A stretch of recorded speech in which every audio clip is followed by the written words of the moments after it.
Hello friends, welcome to Exampur. दोस्तों मैं कुलजीत फिर आपका स्वागत करता हूं आपके एग्जामपुर में। दोस्तों ये है द हिंदू एडिटोरियल डिस्कशन की क्लास। दोस्तों ये क्लास यूपीएससी और पीसीएस जैसे एग्जाम्स के लिए इम्पोर्टेंट है। दोस्तों इस क्लास में हम द हिंदू में आने वाले कुछ इम्पोर्टेंट आर्टिकल्स को डिस्कस करते हैं। दोस्तों ये क्लास रोज 5 बजे होती है। दोस्तों देखते हैं आज कौन से आर्टिकल हमें करने हैं। तो देखिए ये है क्लाइमेट चेंज के ऊपर इंडिया को एक्शन लेने की बात की गई है। ठीक है दोस्तों, और इस आर्टिकल में किस तरीके से जो एजुकेशन की रिपोर्ट आई है, annual status of education report, उसके अंतर्गत क्या कहा गया है, उसके ऊपर बात करेंगे। और दोस्तों ये है सुप्रीम कोर्ट का एंटी डिफेक्शन लॉ के ऊपर एक जजमेंट। तो देखते हैं किस प्रकार का है। दोस्तों बात शुरू होती है कुछ इस प्रकार। देखिए ये बात थोड़ा पीछे से शुरू होती है। ठीक है दोस्तों, देखिए एंटी डिफेक्शन लॉ, दल बदल कानून के बारे में सबको पता होगा, या आपकी पॉलिटिकल क्लास में आपको करवाया ही जाता होगा। देखिए दल बदल कानून होता क्या है कि अगर कोई राजनीतिक पार्टी इलेक्शन में दो पार्टियां खड़ी होती हैं और इलेक्शन लड़ती है, अगर कोई बीजेपी फॉर एग्जांपल बीजेपी सत्ता में आके बैठ जाती है और बाकी दो पार्टियां विपक्ष में बैठती हैं, और वहां से एक या कोई एक एमएलए निकलकर बीजेपी या रूलिंग पार्टी में आ जाता है, तो उस वक्त उसको एंटी डिफेक्शन लॉ के अंतर्गत जो उस असेंबली के स्पीकर होते हैं उसको डिस्क्वालीफाई घोषित कर सकते हैं। ठीक है।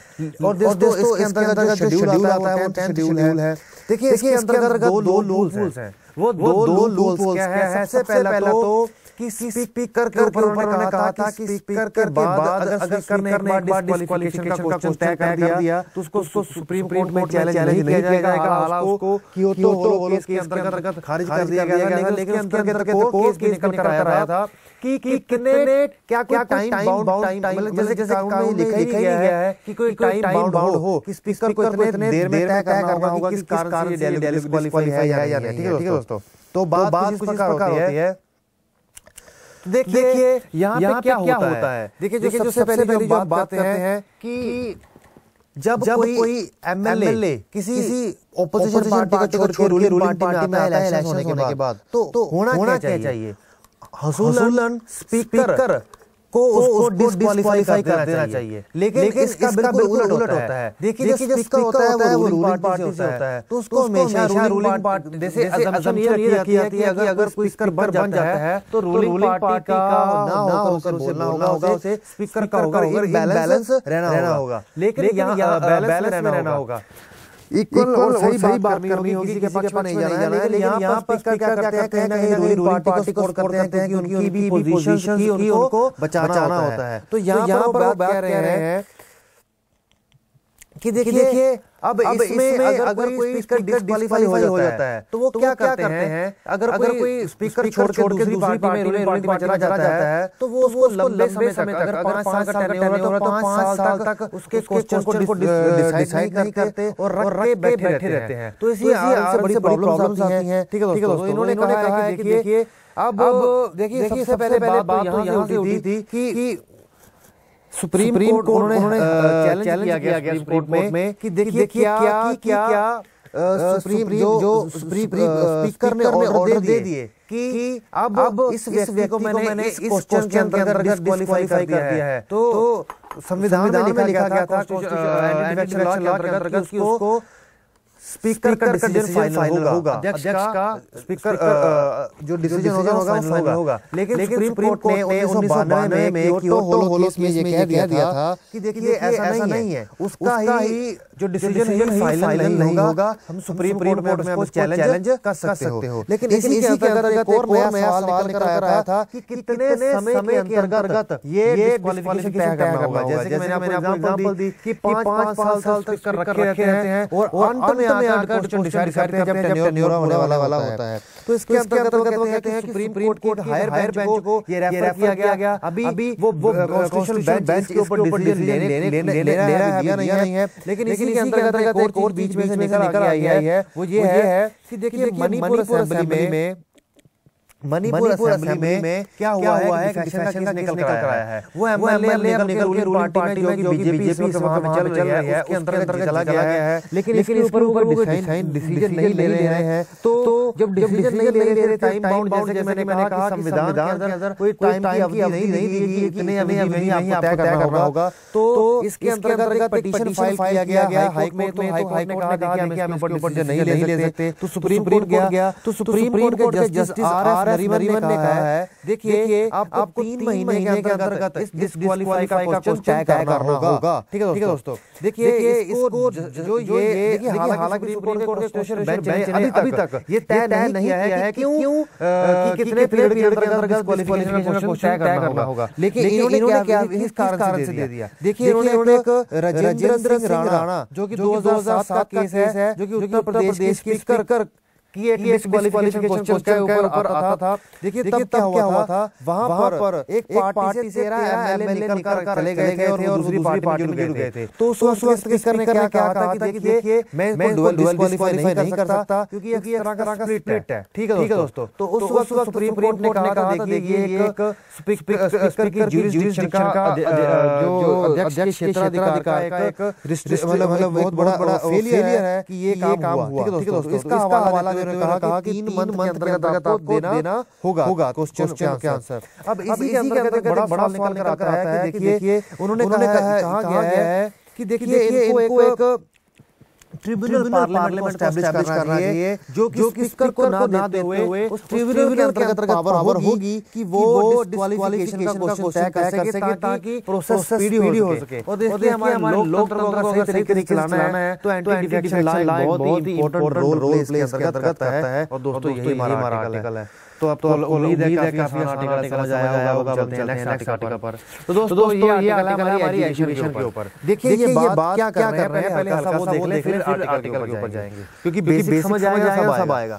देखिए आप हैं हम हैं, ठीक है। अब आप पढ़ाई कर रहे हैं, कई शादियां हो चुकी होंगी, तो उनके छोटे छोटे बच्चे 2 साल का 3 साल का, तो वो छोटे छोटे बच्चों को आप स्कूल से पहले आंगनवाड़ी में भेज देते हैं। ठीक है, या आंगनवाड़ी में नहीं भेजते, क्रच में भेज देते हैं। तो क्रच में क्या करता है, उसको 1 2 3 सिखाते हैं, उड़ा आड़ा सिखाते हैं, ठीक है, क ख ग सिखाते हैं, ए बी सी सिखाते हैं। ठीक है दोस्तों, और उनको पहचानने के लिए सिखाते हैं। तो ऐसे जो स्किल्स होते हैं उनको सिखाए जाते हैं। तो इसी के ऊपर वो आर्टिकल है, वो कहते हैं कि स्कूल से पहले बच्चों को जो एजुकेशन दी जाती है वो स्कूल में जब बच्चा जाता है उनके लिए काफी मायने रखती है। किस तरीके से आंगनवाड़ी और अच्छे स्कूलों में गए बच्चों में अंतर होता है, उस प्रकार के चीजें हमें जरूरत है। तो आर्टिकल में बता दी जाती है कि annual status of education report 2019 है। वो कहती है कि अर्ली चाइल्डहुड एजुकेशन जो कि गांव के इलाकों में है, वो केस खड़ा करता है कि प्री स्कूल सिस्टम कहीं ना कहीं फेल हो चुका है, जो कि चिल्ड्रन को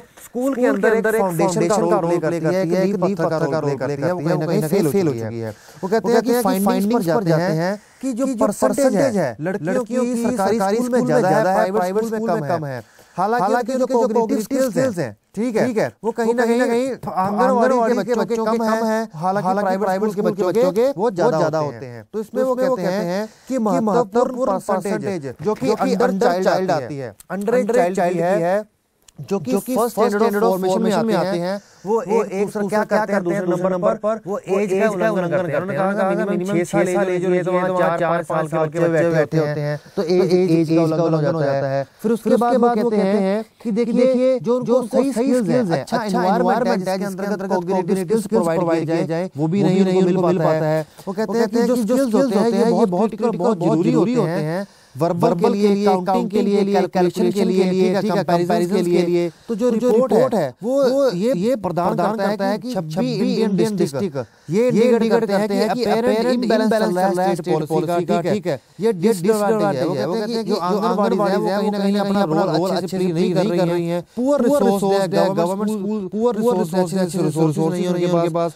ऑफिशियल पॉलिसीज है are also not strict, वो भी strict नहीं है about age of entry। Official policy strict नहीं है, तभी तो बच्चे 6 साल से कम के स्कूल में एडमिशन ले पा रहे हैं। ठीक है दोस्तों, वो कहते हैं इसमें रिजल्ट है 4 और 5 ईयर के। ठीक है दोस्तों, फिर वो एक बात आता है, नेक्स्ट आता है सब्सटेंशियल क्वेश्चन, बहुत ही इंपॉर्टेंट जो क्वेश्चन निकल कर आता है वो ये है कि प्री स्कूल या फिर अर्ली चाइल्डहुड में एक नया क्वेश्चन निकल कर आता है कि किस तरीके से गवर्नमेंट फंडिंग इंस्टीट्यूशंस को जा रही है।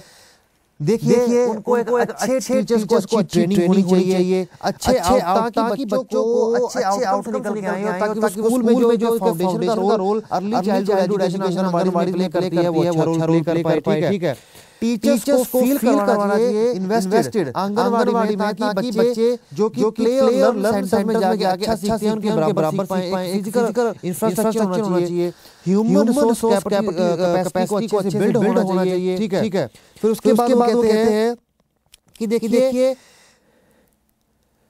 कि आप चाहे तो अच्छे एप्टीट्यूड के बेसिस पर टीचर्स को सिलेक्ट कर सकते हैं, एब्सेंस ऑफ पॉलिसी होना चाहिए विद स्ट्रांग कमिटमेंट। ठीक है, 2/3 of those in second standard जो एएसआर के डाटा बोर्ड का डाटा कहता है कि 2/3 बच्चे जो सेकंड स्टैंडर्ड में आते हैं वो अच्छे से पढ़ नहीं सकते, चीजों को पहचान नहीं सकते। ठीक है दोस्तों, वो कहते हैं जो न्यूमेरिकल स्किल्स है 1 2 3 बोलने वाले स्किल्स होते हैं, न्यूमेरिकल स्किल्स होते हैं वो उनके पास नहीं है। ठीक है, एजुकेशनल फाउंडेशन अच्छा नहीं है, उसको अच्छा करने की जरूरत है, और 3 से 6 साल के बच्चे को क्रिएटिव लर्निंग सिखाने की जरूरत है। गवर्नमेंट सिस्टम को डिसइंटीग्रेट जो कि कहीं ना कहीं चिल्ड्रन मोटिवेटेड होना चाहिए, वेल ट्रेन्ड टीचर्स होने चाहिए। ठीक है, तो यही है जो गवर्नमेंट के प्रोग्राम जैसे कि सर्व शिक्षा अभियान का अच्छे से इस्तेमाल करना चाहिए, जो लैक ऑफ फाइनेंशियल रिसोर्सेस पूरा करना चाहिए। ठीक है, टीचर्स बेस्ट अच्छे तरीके से ट्रेन होने चाहिए। बस दोस्तों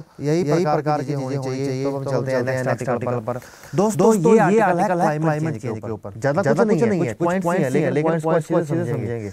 देखिए क्लाइमेट चेंज पर्यावरण के ऊपर है। हर साल क्या होता है कि पर्यावरण बदल रहा है। पर्यावरण बदलने का कारण क्या है? जहाँ पे बारिश होती है वहाँ पे सूखा पड़ रहा है, जहाँ बारिश बंद हो गई है, तो जहाँ सूखा पड़ रहा है बहुत सारी बारिश हो रही है। ठीक है दोस्तों, जिस समय बारिश हो नहीं रही है, फसलें बर्बाद होती जा रही हैं। शहरों में मतलब कई इलाकों में बारिश बंद हो गई है, पानी की दिक्कत आ रही है, कई इलाकों में गर्मी बढ़ चुकी है, जो हमारी बर्फ पिघलती जा रही है, समुद्र का लेवल बढ़ता जा रहा है।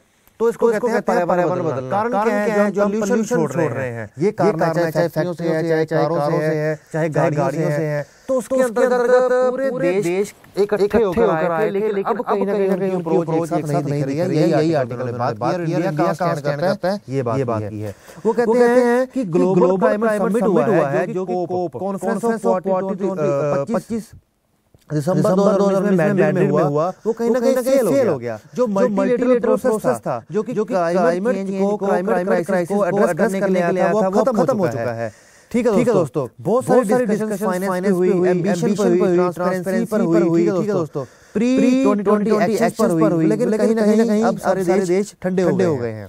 तो वो कह रहे हैं कि देखिए हालांकि रिस्पांसिबिलिटी बनती है कि जो बल्क ऑफ कार्बन स्पेस में एटमॉस्फेयर में जाता है, तो कहीं ना कहीं इसके ऊपर एक्शन ले। ठीक है दोस्तों, डिनाई करें एंथ्रोपोलॉजी क्लाइमेट चेंज को। क्लाइमेट चेंज में देखिए दोस्तों अब होता है कि अब जो नेक्स्ट सीओपी होने जा रही है वो यूके में होगी 2020। ठीक है दोस्तों, अंत में जाकर वो कहते हैं अब उसमें भी लिटिल आउटकम आने की उम्मीद है, ज्यादा आउटकम आएंगे नहीं। ठीक है दोस्तों, वो कहते हैं कि अब हम अनइक्वल और अनजस्ट वर्ल्ड में कहीं ना कहीं रह रहे हैं। पॉलिटिकल लीडर्स को एक नई डायरेक्शन खड़ी करनी चाहिए, जो कि यंग मेंबर्स हैं, यूएस कांग्रेस में जाने वाले हैं, या फिर ग्रीन न्यू डील जो कि पास होने वाली है 2021 के आसपास। वो कहते हैं क्लाइमेट एक्टिविज्म, जो कि लोगों के अंदर अवेयरनेस फैला रहा है। ठीक है, और ये भी अवेयरनेस फैला रहा है जो भी कंपनीज फॉसिल फ्यूल को यूज करते हैं, फाइनेंशियल सपोर्ट ना दो, इंश्योरेंस ना दो। ठीक है दोस्तों, हालांकि ये चेंजेस धीरे-धीरे होंगे।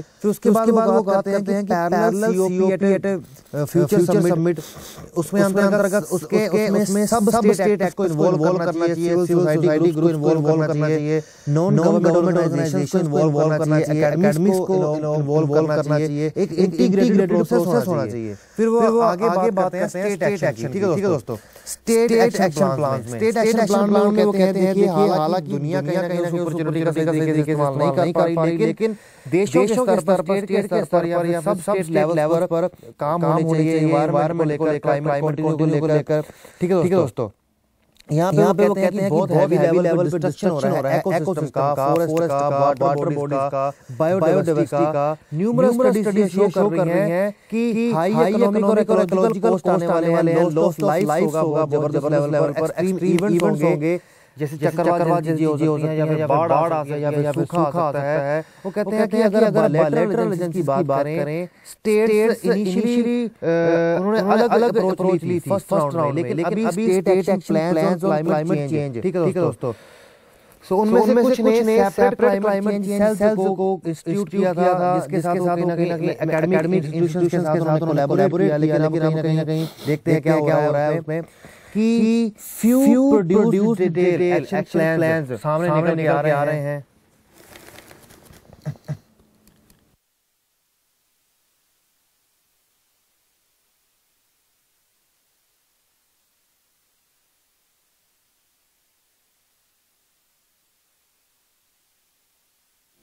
हेलो तो दोस्तों आवाज आ चुकी है। तो इसमें वो बात कर रहे हैं कि अटेंशन टू क्लाइमेट ऑफर्स।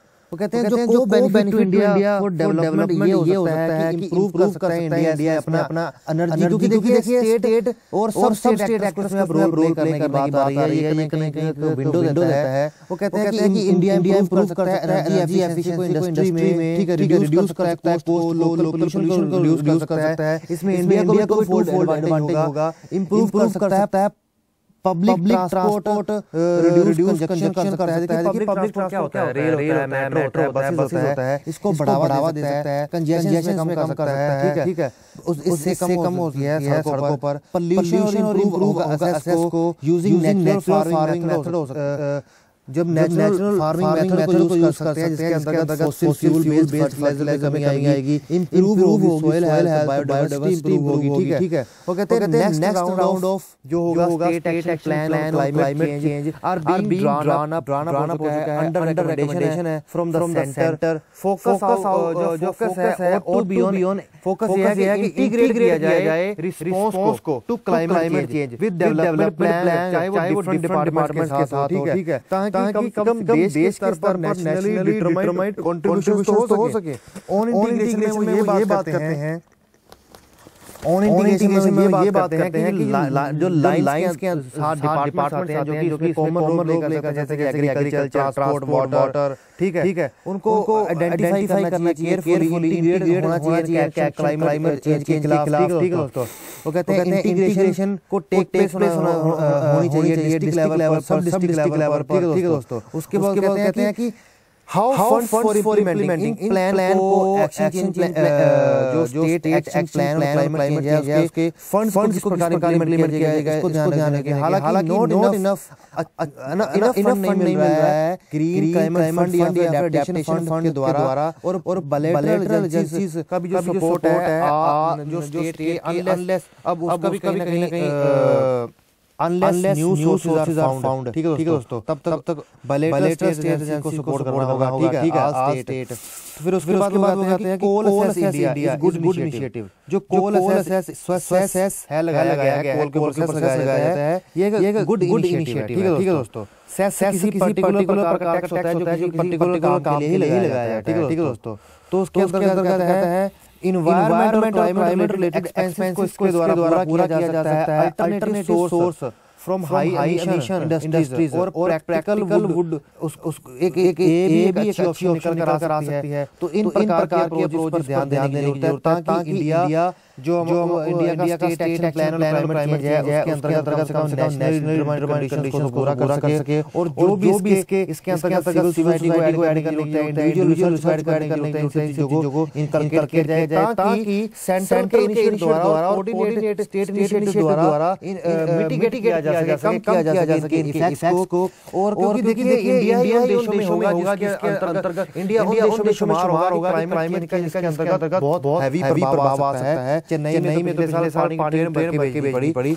तो वही बात कहते हैं कि स्टेट को डेवलप करने की जरूरत है, उनके प्रोग्राम लॉन्गर टाइम लाइन के अंतर्गत मिड गोल्स करेक्शन की जरूरत है, इंटीग्रेशन की जरूरत है। इन सब चीजों में ध्यान रखने की जरूरत है ताकि क्लाइमेट पर कम से कम देशों स्तर पर काम हो सके। चाहे अभी मल्टीलेटरल वर्ल्ड काम अच्छे से नहीं कर रहा है। तो दोस्तों बस हमारी यही पर पूरी होती है। दोस्तों लाइक शेयर सब्सक्राइब करना हमारे चैनल को मत भूलिएगा। हमारे एग्जाम की ऐप को जिसका नीचे भी दिया गया है और आप प्ले स्टोर से एग्जाम को डाउनलोड कर सकते हैं। एंड्रॉइड में प्ले स्टोर होता है, आपको पता ही है, सभी यूज करते हैं, टिकटॉक डाउनलोड किया है। और दोस्तों आप हमारे कोर्स को जो सस्ती दरों में बेस्ट कंटेंट बेस्ट रिजल्ट दिए जा रहे हैं, क्योंकि एग्जाम पूरी है जो बेस्ट रिजल्ट दे रहा है और बेस्ट कंटेंट दे रहा है और साथ में सस्ती दरों में बेस्ट टीचर दे रहा है। तो एग्जाम दे रहा है ना दोस्तों। बस हमारी क्लास पूरी होती है, इसी के साथ आपका एग्जाम। Thanks, bye bye.